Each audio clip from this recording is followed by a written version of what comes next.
Hello? Hello, everyone. Eternals is a movie about some immortal dudes with Superman-like powers that have lived on this earth for a bunch of years, and I'm talking centuries, hence the name Eternals. Get it? Because Eternals, it's like they're forever. Let me stop. So basically, they're immortal guys who have just lived like regular people for thousands of years until these monsters they defeated centuries ago just suddenly returned. So they gotta reunite to stop them. You know, there's no Iron Team. It seems simple enough, right? Well, if you think it's that simple, oh boy, you are in for a salty treat if you think that's how simple this movie is. Honestly, this movie is a mess. It brings in all of these moving pieces from the very start of the thing, and for 2.5 hours, it honestly feels like cyberpunk in a way. The trailers are awesome. The marketing is out of this world and amazing. And then the game actually comes out, or the movie in this case, and you're just like, What the hell? the movie has so much going on, and unlike the trailers where it's all just action, half of the movie is just talking. It's just dialogue. I think this is one of the first Marvel movies I've watched where I actually got so bored that the sudden rainfall from outside of the theater, because it was a rainy day, was more surprising than this whole movie. Now, if you decided to watch this, or if you're planning on watching it and you haven't seen it yet, if you don't want spoilers, go ahead and get off this video. I'm not really good with these kind of things, telling people to get off videos. But I can't really control what you do, so do what you like. Anyways, I truly believe Marvel and the director of this movie knew this was a rushed and complete mess of a movie, so they just decided, you know what, to cover it all up, screw it. Add Harry Styles at the end. The fangirls will love it. And they were completely right with this move.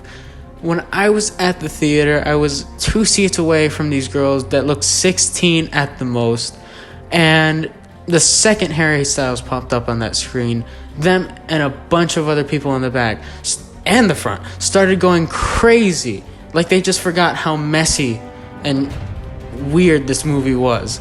And honestly, I have to give credit to Marvel for that. Like, it's a pretty good tactic. It's not the best, but it's good. Because think about it.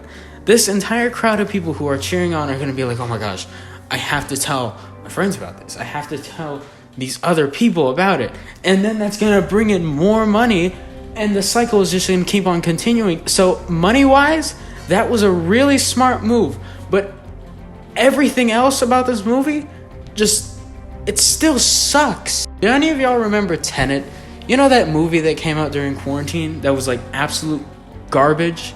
It's like that, but with actually funny characters. These funny guys were the only good thing about this whole movie, in my opinion. The fat Indian dude, the famous Indian dude, that technology guy. I mean, they practically carry the whole movie. Other than that, so many things in this movie just seem very unnecessary, in my opinion. Like, why did they need to put a sex scene in a Marvel movie about these wizard robot people? It's like putting a sex scene in Monty Python in the Holy Grail, which is, by the way, a 10 times better movie. I would highly recommend it if you haven't watched it already. Listen, 'tis but a scratch. I have personally never read the books and don't plan on it, and that's one of the big reasons I made this video. All these analyzing videos I've seen are from people who have read pretty much the entire lore of the Marvel Universe.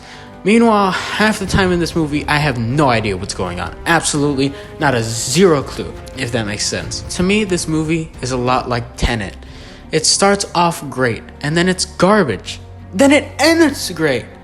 Except this time, there's actually funny people and a celebrity to try and put a tiny little kid's band-aid on a huge cut from an axe that's already infected, if you know what I mean.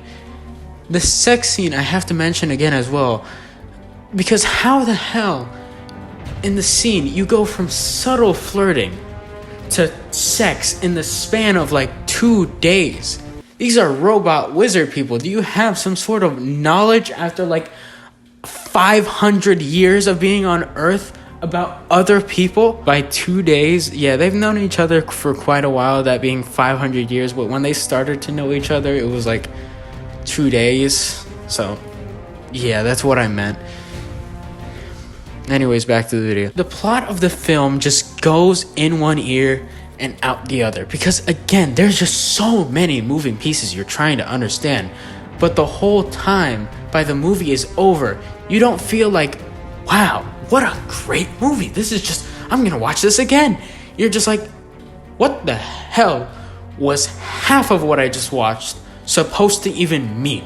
And in the case of the Harry Styles fan, you're like, well, what the hell was half of what I was supposed to watch mean?